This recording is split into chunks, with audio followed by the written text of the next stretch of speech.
Aha, I'm here and I'm alive. What are we talking about today? Shipping containers and shipping container homes. I know lots of you are thinking about how nice it would be to build a shipping container home. Well, there's lots of pitfalls, huge amount of pitfalls. They're not all the same, okay? They all look the same. They're square or oblong, 20 foot or 40 foot, right? 8 foot tall. But they're not all the same. And it's generally because the way they've been made. A lot of them have been rushed. A lot of them are very rusty. A lot of them just make poor living conditions because of the amount of condensation that gathers inside them.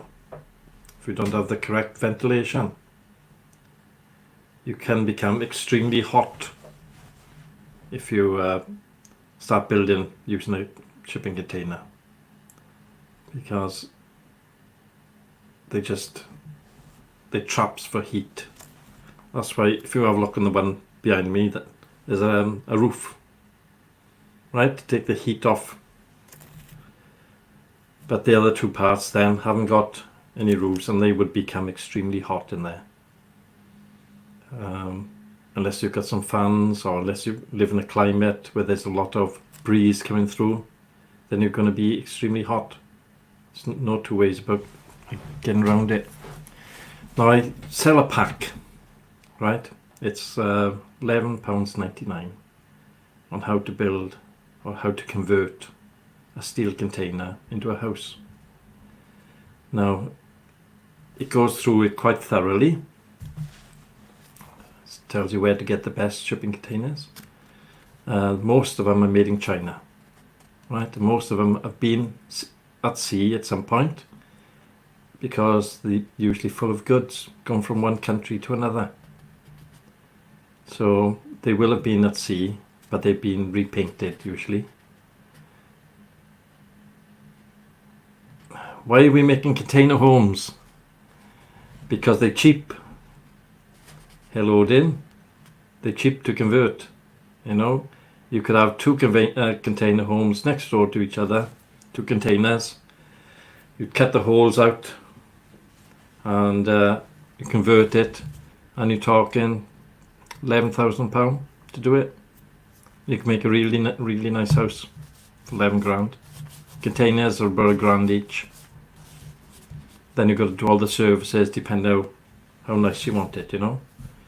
But I've sold loads of packs on eBay on how to convert them, and they've gone all around the world, these packs have.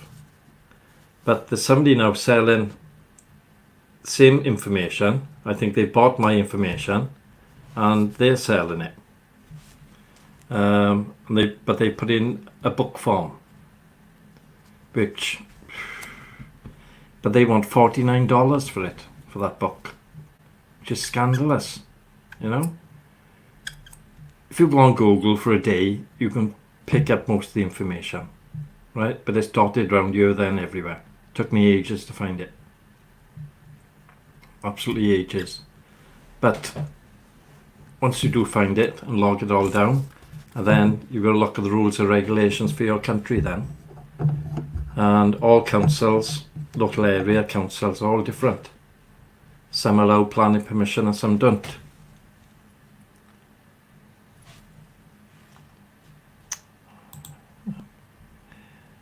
Bit modern architecture.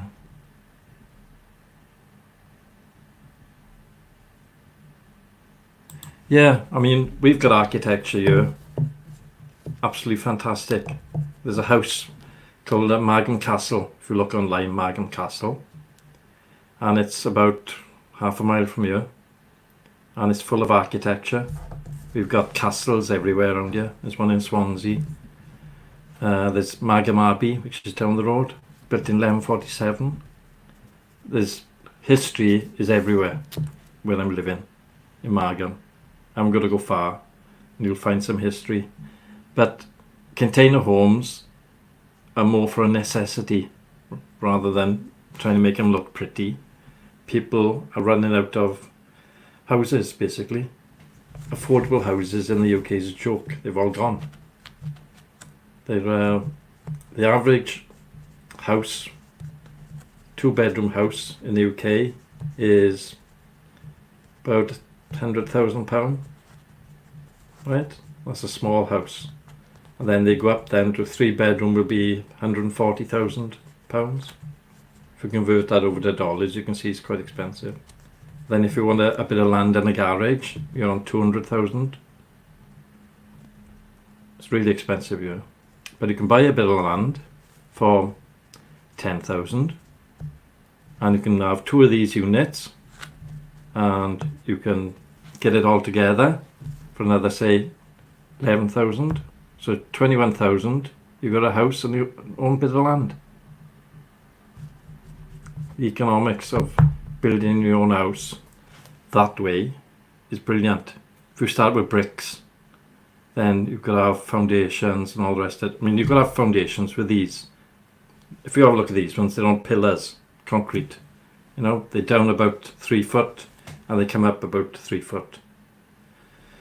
And they spread along the length of the container to take the weight, so there's no flex. And then you've got the services running underneath. There's water and the drainage. And it's easily accessible. If you get a leak or something, you can just get under and fix it. So container homes are brilliant. They're modular. You can put them on top of each other, sideways, lengthways, whatever you want to do. Now, if you would like one of these packs, it's emailed to you, because they come from mine already stored in New Zealand on a server over there. That's where I store all my online stuff. And then if you want one of these packs, you can subscribe to my channel. It is, you can't do it. You know, you'd have to have stonemasons, right? And they're going to take ages, because old architecture wasn't done overnight, was it? You know, you had stonemasons would chip, and it would take ages to every little bit. You can't do it overnight. You can make it look like old architecture. You can have a plastic printer now, isn't there? They can do a house. These printers, so you can make it look like stonework, but it's plastic. But it's not the real thing. You know, it's, as you say, it's really costly to do anything. So, but it all boils down to then, where do you want to live? You know, are you going to wait around for years and years and years for this house to be built? That's the one of your dreams. Or are you going to live in one of these, like this, and just get on with life? You know? Or if you were quite wealthy, you could have one of these and one of these other homes being built for you. But traditional building, very expensive and takes very heck of a long time to do it. So these houses, if you've got a bit of land in America or Australia or India or wherever, and you've got some money, you can have one of these houses in about 6 weeks. You know, as long as you got the thing on site, and you've got the plans and everything, and you've got the permission to do it from start to finish, 6 weeks, and it's done. It's up. All you got to do then is furnish it with whatever you want to put in it. So, if you would like a free copy of my plans and how to convert one of these containers, I want you to register as a subscriber at Gary's British Talk Show on YouTube. Leave your email address underneath and subscribe to the channel, and I'll email you a link. Yeah, they are used for barns. The problem with them is horses sweat a lot. right? They do perspire a heck of a lot, horses do. And because it's a steel container, you've got to have a lot of ventilation in there to keep the horses cool, you know. Otherwise they're going to sweat, especially if they've been outside running around a bit. Then they go in there in the evening, right? The container's still hot because the sun's been on them all day. Horse starts perspiring. All the ceiling gets wet from condensation, and guess what happens then? It drips back on the horse. It's not healthy. That's where you see a lot of barns being made out of wood, because it breathes, you know. These things, unless you put adequate ventilation in, they don't breathe. They get really hot. But if you work hard at the ventilation, yeah, you could do it. So that is an option. I mean, where I would look at it is if there's there's homelessness in the UK, and they are to some small extent using containers as houses, but not very many, and I can't see what the problem is, because these things are cheap. You know, they're cheap to buy. £1,000 for 20 footer, reasonable condition. The main thing is when you buy one is to look underneath. You've got to get it underneath, right? You can get a mobile phone and a camera extension on a little lead, and you can poke it underneath, because the way the bottoms are, it's like corrugated, so you can have a look underneath and see if there's any rust damage, because 9 times out of 10 they're rusty underneath, especially if they've been sold cheaply. There'll be something wrong with them, but outwardly you won't see it. You can't see anything's wrong. So one way to check to see if it's very old container is to check the seals on the door. Now if you find you can close the door easily, right, and lock it, chances are the seals are worn, right? For a good container you need to fight against the seals to close them. Then you'll know that the seals are pretty new, unless they've renewed them, right? Or the container's relatively young. But you won't know until you start doing these things. You've got to look underneath, got to, because a lot of people who are selling these, they'll just look at the worst parts and fill them in, right? And then they'll blow them over then around the outside. They don't usually do the roof. So another thing is to go and have a look at the roof, right? Because it'll be rusty on there as well. The salt erosion, when one of these is on a ship, right, they tie down, they go back and forth, water's going over them all the time, and if they've been on board various ships over the years, right, they've never been cleaned, so you still have pockets of salt. You know, you can imagine now one journey they're getting covered in water, right, next journey's boiling hot, so the water's evaporated but the salt still there, right? Next thing goes in, water again, mixes with the salt that's already there, corrosive. So that's burning in, right? But when you go and buy one, you won't see all that.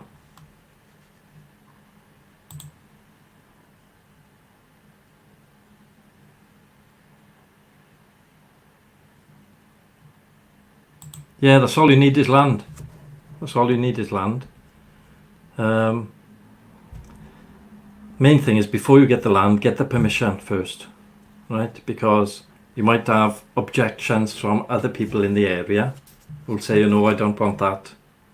You know, I don't want a blot on the landscape. That's what we get in the UK, is people will just go against you.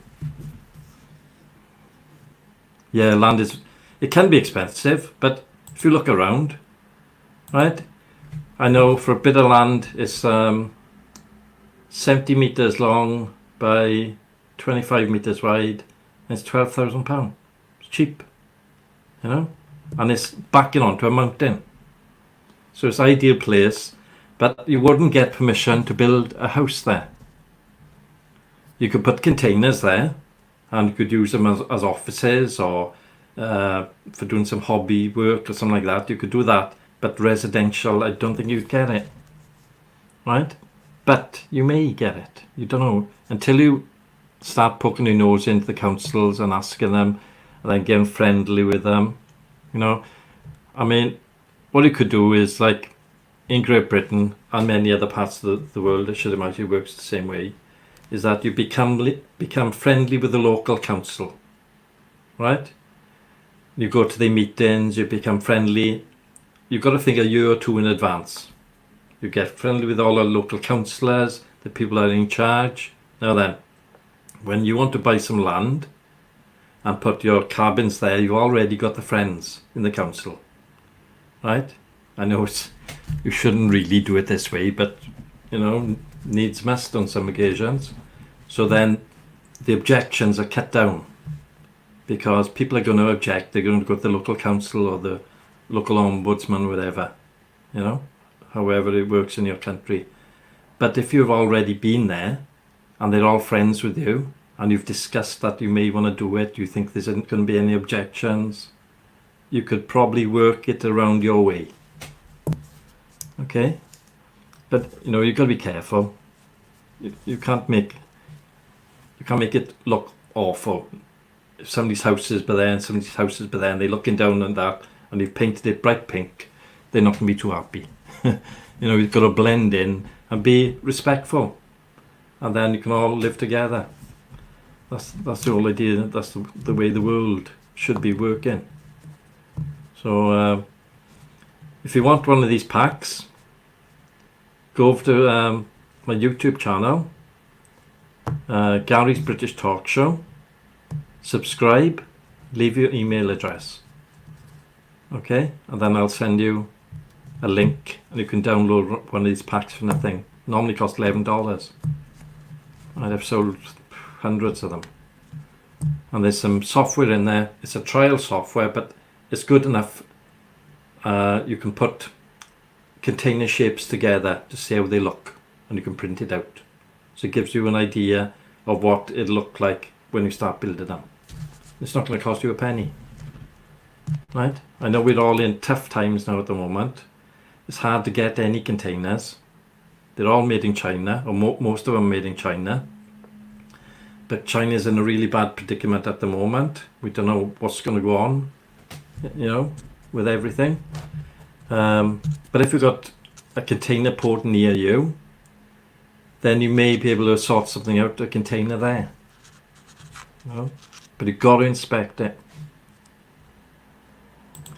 It's the YouTube channel, Gary's British Talk Show on YouTube. If you go there, you'll see me there. And Gary's British Talk Show, subscribe and leave me your email address. And I'll send you a link. Probably tomorrow morning I'll do it.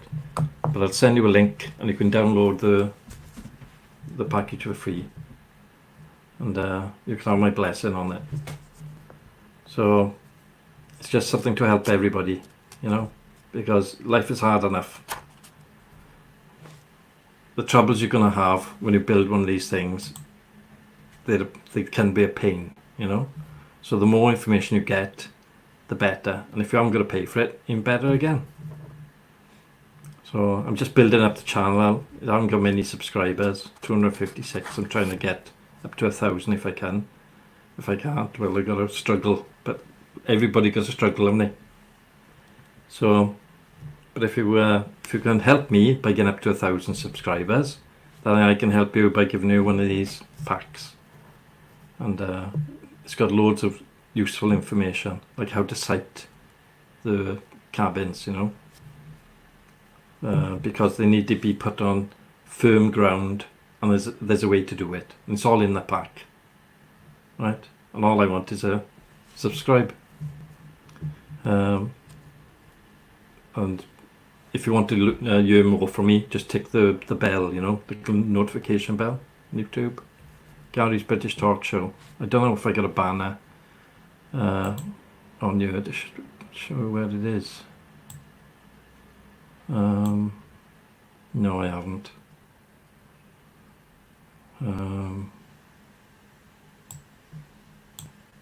No, I haven't got one on there. But if we pop along there, let me see if I can find it.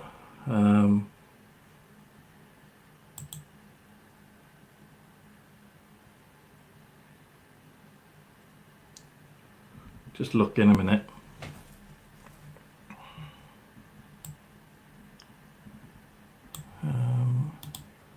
Copy. Right, I'll just put it on a banner now for you to have a look.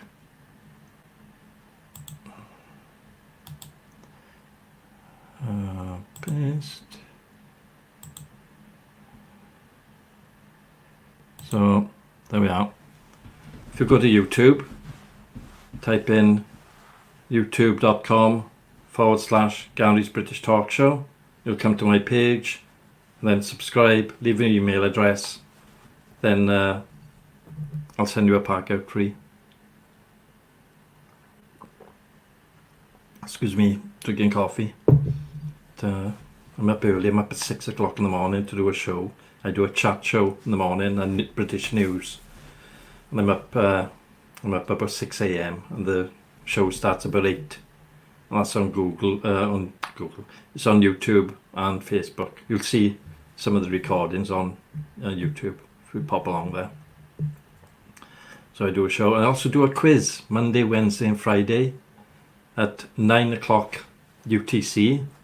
I think it's UTC plus 1 hour, which is 9 o'clock UK time. And you're all welcome to come and join in from any part of the world. All welcome. And if you come regular, then we can all get to know each other, because there's nothing better than meeting people from around the world. You know, I know it's a lot of Indian people come on here, and be nice to see how you're coping.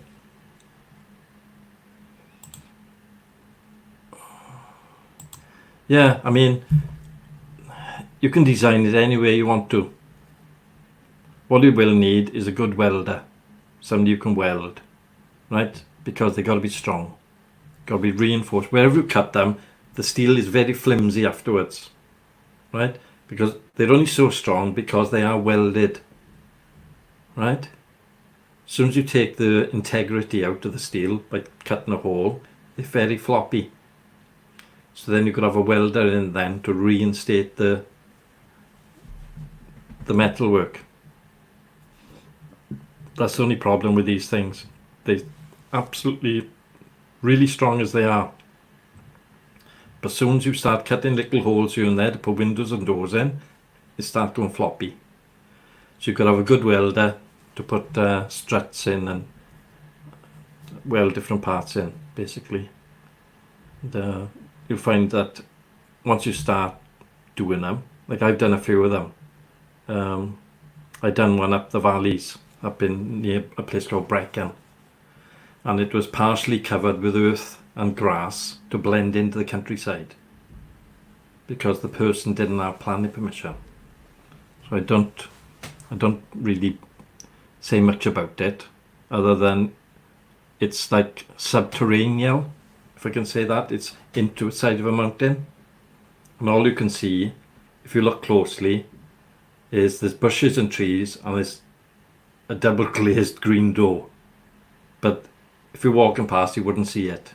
You'd have to know it's there, if you know what I mean, because we hid it, basically, because he didn't have permission from the local council to put it there.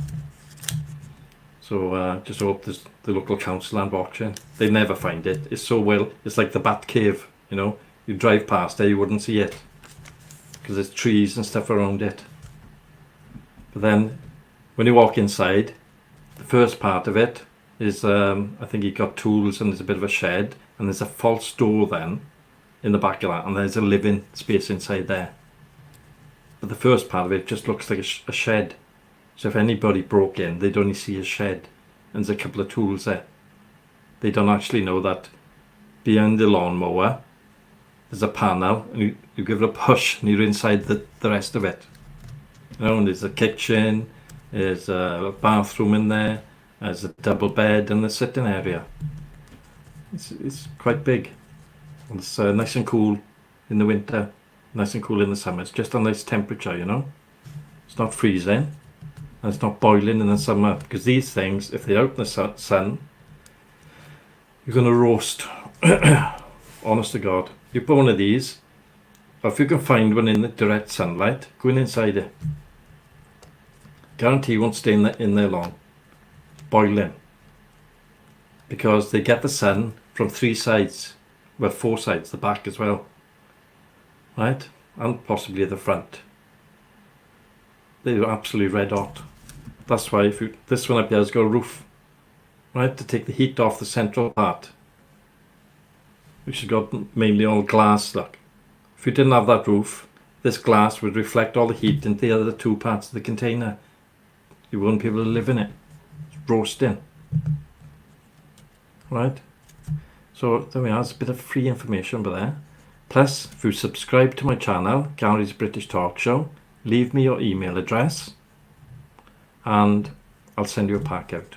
Might take me a couple of days to get it out. If it's not tomorrow morning, it might be a couple of days because I'll have to sort out the links. But you have my word, you will have the link and there'll be a password on the end of the link. So you can download it. Okay? And it's free for you to enjoy with and hopefully help you build your life in a container. There we are. Well, I'm going to go now. Be nice to talk to you all. Nice to meet you. Right? If you want to come into the morning show, right? Gary's British Talk Show, 8 o'clock in the morning. We have a news bulletin and a bit of a chat. Right? Everybody's welcome. And then Monday, Wednesday and Friday, 9 o'clock, UTC plus 1 hour British time, there's a quiz. And you're all welcome to that as well. Alright? Okay, I'll see you very soon. All stay safe and don't catch that bug.